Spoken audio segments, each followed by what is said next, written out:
బిస్మిల్లాహిర్రహ్మానిర్రహీం. సహీ బుఖారీ 32వ పుస్తకం. రంజాన్ రాత్రిలో తరావీ నమాజ్ చేయడం. సంఖ్య 226. అబూ హురైరా రజియల్లాహు తఆలా అన్హు గారి కథనం ప్రకారం రంజాన్ మాసం గురించి అల్లాహ్ ప్రవక్త సల్లల్లాహు అలైహి వసల్లం గారు ఇలా చెప్పగా నేను విన్నాను. ఎవరైతే ఆ మాసంలో రంజాన్ నెలలో నిష్కపటమైన విశ్వాసంతో మరియు అల్లాహ్ నుండి ప్రతిఫలం ఆశిస్తూ రాత్రిపూట నమాజ్ చేస్తారో వారి పూర్వ పాపాలన్నీ క్షమించబడతాయి.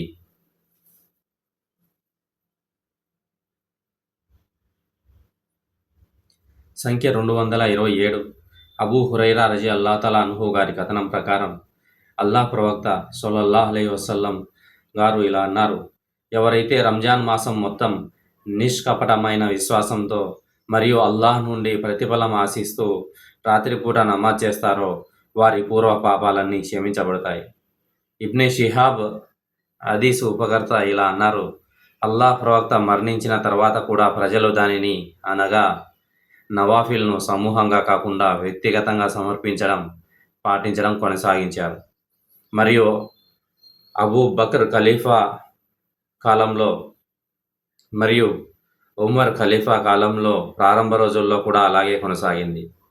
అబ్దుల్ రెహమాన్ బిన్ అబ్దుల్ ఖారీ గారు ఇలా అన్నారు. రంజాన్ మాసంలో ఒక రాత్రి నేను ఉమర్ బిన్ ఖత్తాబ్ రజియల్లాహు అన్హుతో కలిసి మసీదుకు వెళ్ళాను. అక్కడ ప్రజలు వేర్వేరు గుంపులుగా నమాజ్ చేయడం చూశాను. ఒక వ్యక్తి ఒంటరిగా నమాజ్ చేస్తుండగా మరొక వ్యక్తి తన వెనుక ఒక చిన్న గుంపుతో నమాజ్ చేస్తున్నారు. అప్పుడు ఉమర్ రజియల్లాహు అన్హు గారు ఇలా అన్నారు. నా అభిప్రాయం ప్రకారం వీరందరినీ ఒకే నాయకత్వం కింద చేర్చడమే ఉత్తమం. వారిని సామూహికంగా నమాజ్ చేయనివ్వాలి. అందుకని వారిని ఉబై బిన్ ఖాబ్ వెనుక సమీకరించాలని ఆయన నిశ్చయించుకున్నారు. ఆ తర్వాత మరో రాత్రి నేను మళ్ళీ ఆయనతో కలిసి వెళ్ళినప్పుడు ప్రజలు వారు పఠించే వ్యక్తి వెనుక నమాజ్ చేస్తున్నారు. దానిపై ఉమర్ రజియల్లాహు అన్హు గారు ఇలా వ్యాఖ్యానించారు. ఇది ఎంత గొప్ప బిద్దత్! కానీ వారు చేస్తున్న నమాజ్ కంటే వారు చేయకుండా దాని సమయంలో నిద్రపోయే నమాజ్ ఉత్తమమైనది. ఆయన ఉద్దేశం రాత్రి చివరి భాగంలో చేసే ప్రార్థన. ఆ రోజుల్లో ప్రజలు రాత్రి తొలి భాగంలోనే ప్రార్థన చేసేవారు. సంఖ్య 228. ఆయిషా రజియల్లాహు తఆలా అన్హా గారి కథనం. అల్లాహ్ యొక్క ప్రవక్త రంజాన్లో రాత్రిపూట ప్రార్థన చేసేవారు.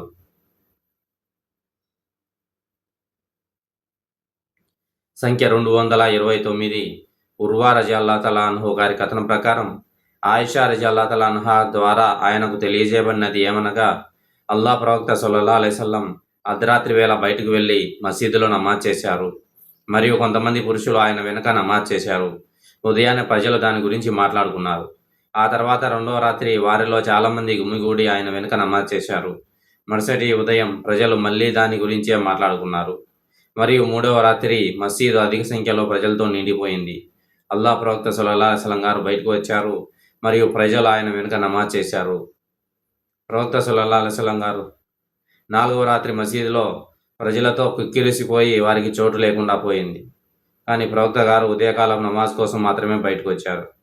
ఉదయకాల నమాజ్ ముగిసిన తర్వాత ఆయన తషహుద్ పఠించి ప్రజలను ఉద్దేశించి ఇలా అన్నారు. అమ్మాబాద్, నీ ఉనికి నాకు తెలియకుండా లేదు. కానీ రాత్రి నమాజ్ మీపై విధింపబడే మీరు దానిని కొనసాగించలేరేమోనని నేను భయపడ్డాను. కాబట్టి అల్లాహ్ ప్రవక్త మరణించారు మరియు పరిస్థితి అలాగే ఉండిపోయింది. అనగా ప్రజలు వేరువేరుగా నమాజ్ చేసుకుంటున్నారు. సంఖ్య 230. అబూ సలామా బిన్ అబ్దుర్ రెహమాన్ గారి కథనం ప్రకారం అతను ఆయిషా రజియల్లాహు తఆలా అన్హాను ఇలా అడిగారు. రంజాన్లో అల్లాహ్ ప్రవక్త నమాజ్ ఎలా ఉండేది? ఆమె ఇలా జవాబిచ్చింది. ఆయన రంజాన్లో కానీ లేదా ఇతర నెలలలో కానీ 11 రకాతుల కన్నా ఎక్కువ నమాజ్ చేయలేదు. ఆయన 4 రకాతులు నమాజ్ చేసేవారు. వాటి సౌందర్యం మరియు నిడివి గురించి చెప్పనవసరం లేదు. ఆ తర్వాత ఆయన 4 రకాతులు నమాజ్ చేసేవారు. వాటి సౌందర్యం మరియు నిడివి గురించి చెప్పనవసరం లేదు. ఆ తర్వాత ఆయన 3 రకాతుల వితర్ నమాజ్ చేసేవారు. ఆమె ఇంకా ఇలా చెప్పింది. నేను అడిగాను, ఓ ప్రవక్త, మీరు వితర్ నమాజ్ చేయడానికి ముందు నిద్రపోతారా? అతను ఇలా జవాబిచ్చారు. ఓ ఆయిషా, నా కళ్ళు నిద్రపోతాయి కానీ నా హృదయం నిద్రపోవడం లేదు. సంఖ్య 231. అబూ హురైరా రజియల్లాహు తఆలా అన్హు గారి కథనం ప్రకారం ప్రవక్త గారు ఇలా అన్నారు. ఎవరైతే నిష్కపటమైన విశ్వాసంతో మరియు అల్లాహ్ నుండి ప్రతిఫలాన్ని ఆశిస్తూ రంజాన్ మాసం మొత్తం ఉపవాసం ఉంటారో వారి గత పాపాలన్నీ క్షమించబడతాయి. మరెవరైతే నిష్కపటమైన విశ్వాసంతో మరియు అల్లాహ్ నుండి ప్రతిఫలాన్ని ఆశిస్తూ కద్ర్ రాత్రి నమాజ్కు నిలబడతారో వారి గత పాపాలన్నీ క్షమించబడతాయి. సంఖ్య 232. ఇబ్నే ఉమర్ రజియల్లాహు గారి కథనం ప్రకారం ప్రవక్త గారి సహచరులలో కొందరికి కద్ర్ రాత్రి రంజాన్ చివరి 7 రాత్రులలో ఉంటుందని వారి కలలో చూపబడింది. అల్లాహ్ ప్రవక్త సల్లల్లాహు అలైహి వసల్లం గారు ఇలా అన్నారు: మీ కలలన్నీ కద్ర్ రాత్రి చివరి 7 రాత్రుల్లో ఉంటుందని ఏకీభవిస్తున్నట్లు కనిపిస్తోంది. మరియు ఎవరైనా దానిని వెతకాలనుకుంటే వారు రంజాన్ చివరి 7 రాత్రులలో వెతకాలి. సంఖ్య 233. అబూ సలామా రజియల్లాహు అన్హు గారి కథనం ప్రకారం నా స్నేహితుడైన అబూ సయీద్ను నేను కద్ర్ రాత్రి గురించి అడిగాను. దానికి అతను ఇలా చెప్పారు: మేము ప్రవక్త సల్లల్లాహు అలైహి వసల్లంతో కలిసి రంజాన్ మాసం మధ్య 3వ భాగంలో ఇతికాఫ్ మసీదులో ఏకాంతం ఆచరించాము. రంజాన్ 20వ తేదీ ఉదయం ప్రవక్త సల్లల్లాహు అలైహి వసల్లం గారు వచ్చి మమ్మల్ని ఉద్దేశించి ఇలా అన్నారు: నాకు కద్ర్ రాత్రి తేదీ గురించి తెలియజేయబడింది, కానీ నేను దానిని మర్చిపోయేలా చేయబడ్డాను. కాబట్టి రంజాన్ మాసం చివరి 10 రాత్రుల్లోని బేసి రాత్రులలో దానిని కోసం వెతకండి. కలలో నేను బురద మరియు నీటిలో సాష్టాంగ నమస్కారం చేస్తున్నట్లు చూశాను. కాబట్టి నాతో పాటు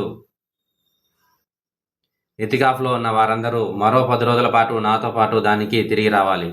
మరియు మేము తిరిగి వచ్చాం. ఆ సమయంలో ఆకాశంలో మేఘాల జాడ లేదు, కానీ అకస్మాత్తుగా ఒక మేఘం వచ్చి ఖర్జూరపు ఆకుల కాడలతో కట్టబడిన మసీదు పైకప్పు నుండి వర్షపు నీరు కారడం ప్రారంభమయ్యే వరకు వర్షం కురిసింది. అప్పుడు నమాజ్ జరిగింది మరియు నేను అల్లాహ్ ప్రవక్త బురదలో నీటిలో సజ్దా చేయడం చూశాను మరియు ఆయన నుదిటిపై బురద యొక్క ఆనవాళ్లను చూశాను. సంఖ్య 234. ఆయిషా రజియల్లాహు అన్హా గారి కథనం ప్రవక్త గారు ఇలా అన్నారు: రంజాన్ చివరి 10 రోజులలోని బేసి రాత్రులలో కద్ర్ కోసం వెతకండి. సంఖ్య 235. అబూ సయీద్ అల్ ఖుద్రీ రజియల్లాహు అన్హు గారి కథనం ప్రకారం ప్రవక్త సల్లల్లాహు అలైహి వసల్లం గారు రంజాన్ మాసం మధ్య 3వ భాగంలో మసీదులో ఇతికాఫ్ ఆచరించేవారు. 20 రాత్రులు గడిచిన తర్వాత ఆయన 21వ తేదీన తన ఇంటికి తిరిగి వెళ్ళేవారు. ఆయనతో పాటు ఇతికాఫ్లో ఉన్నవారు కూడా తమ ఇళ్లకు తిరిగి వెళ్ళేవారు. ఒకసారి రంజాన్ మాసంలో ఆయన ఇతికాఫ్ ఆచరిస్తున్నప్పుడు తాను ఇంటికి తిరిగి వచ్చే రాత్రి ప్రార్థనలు ఏర్పాటు చేశారు. ఆ తర్వాత ఆయన ప్రజలను ఉద్దేశించి ప్రసంగించి అల్లాహ్ తన చేత ఆజ్ఞాపించాలనుకున్నదంతా వారికి ఆజ్ఞాపించి ఇలా అన్నారు: నేను ఈ 10 రోజులు అనగా నెల మధ్య భాగం ఎతికాఫ్ ఆచరించేవాడిని, కానీ ఇప్పుడు నేను నెల చివరి 10 రోజులు ఎతికాఫ్ ఉండాలనుకుంటున్నాను. కాబట్టి నాతో పాటు ఎతికాఫ్లో ఉన్న వారందరూ వారి వారి ఏకాంత ప్రదేశంలోనే ఉండాలి. ఈ కద్ర్ రాత్రి నాకు నిశ్చయంగా చూపబడింది, కానీ నేను దాన్ని మర్చిపోయాను. కాబట్టి ఈ నెల 10 చివరి రోజులలో దానికోసం వెతకండి. నేను కలలో బురద మరియు నీటిలో సాష్టాంగ నమస్కారం చేస్తున్నట్లు కూడా చూశాను. 21వ తేదీ రాత్రి 21వ తేదీ రాత్రి ఆకాశం మేఘామృతమై వర్షం కురిసింది మరియు ప్రవక్త గారు ప్రార్థన చేసే స్థలం వద్ద మసీదు పైకప్పు నుండి వర్షపు నీరు కారడం ప్రారంభమైంది. నేను నా కళ్ళతో చూశాను. ప్రవక్త సల్లల్లాహు అలైహి వసల్లం గారు ఉదయకాల ప్రార్థన ముగించుకొని ముఖమంతా బురద నీళ్లతో నిండిపోయి వెళుతుండగా స్వయంగా చూశాను. సంఖ్య 236. ఆయిషా రజియల్లాహు అన్హా గారి కథనం ప్రకారం ప్రవక్త గారు ఇలా అన్నారు: కద్ర్ రాత్రి కోసం వెతకండి. సంఖ్య 237. ఆయిషా రజియల్లాహు అన్హా గారి కథనం ప్రకారం అల్లాహ్ ప్రవక్త సల్లల్లాహు అలైహి వసల్లం గారు రంజాన్ చివరి 10 రాత్రులలో ఎతికాఫ్ ఆచరించేవారు. వారు ఇలా అనేవారు: రంజాన్ మాసం చివరి 10 రాత్రులలో కద్ర్ రాత్రి కోసం వెతకండి. సంచిక 238. ఇబ్నే అబ్బాస్ రజియల్లాహు అన్హు గారి కథనం ప్రకారం ప్రవక్త గారు ఇలా అన్నారు: రంజాన్ చివరి 10 రాత్రులలో 9, 7 లేదా 5 రాత్రులు మిగిలి ఉన్న రాత్రి అనగా వరుసగా 21, 23, 25 తేదీలలో దానిని వెతకండి. సంఖ్య 239. ఇబ్నే అబ్బాస్ రజియల్లాహు అన్హు గారి కథనం ప్రకారం ప్రవక్త గారు ఇలా అన్నారు: కద్ర్ రాత్రి రంజాన్ మాసంలోని చివరి 10 రాత్రులలో మొదటి 9 రాత్రులలో కానీ లేదా చివరి 7 రాత్రులలో కానీ ఉంటుంది. ఇబ్నే అబ్బాస్ గారు ఇంకా ఇలా అన్నారు: రంజాన్ 24వ తేదీన దానికోసం వెతకండి. సంఖ్య 240. ఉబాదా బిన్ సామిత్ రజియల్లాహు అన్హు గారి కథనం ప్రకారం కద్ర్ రాత్రి గురించి మాకు తెలియజేయడానికి ప్రవక్త గారు బయటకు వచ్చారు. కానీ ఇద్దరు ముస్లింలు ఒకరితో ఒకరు గొడవ పడుతున్నారు. కాబట్టి ప్రవక్త గారు ఇలా అన్నారు, నేను మీకు కద్ర్ రాత్రి గురించి తెలియజేయడానికి బయటకు వచ్చాను. కానీ ఫలానా వ్యక్తులు కలహించుకుండడంతో దాని గురించిన వార్తను తీసివేశారు. అయినప్పటికీ అది మీకు మంచికే జరిగి ఉండవచ్చు. కాబట్టి రంజాన్ 29, 27 మరియు 25ల తేదీలలో దానికోసం వెతకండి. సంఖ్య 241. ఆయిషా రజియల్లాహు అన్హా గారి కథనం ప్రకారం రంజాన్ చివరి 10 రోజులు ప్రారంభం కాగానే ప్రవక్త సల్లల్లాహు అలైహి వసల్లం తన నడుము పట్టీని బిగించుకొని, అంటే కఠినంగా పనిచేసి రాత్రంతా నమాజ్ చేసేవారు మరియు తన కుటుంబాన్ని కూడా నమాజ్ కోసం మేల్కొని ఉండేలా చేసేవారు.